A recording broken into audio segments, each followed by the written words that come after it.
আজ থেকে প্রায় 6.5 কোটি বছর আগে, যখন আমাদের মানবজাতির নাম নিশান পর্যন্ত ছিল না,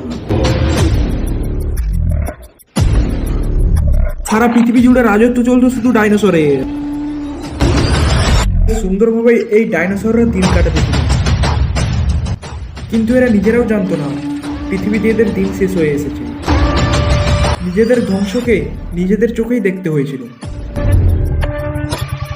যখন একটি অ্যাস্ট্রয়েড পৃথিবীর উপর পড়েছিল।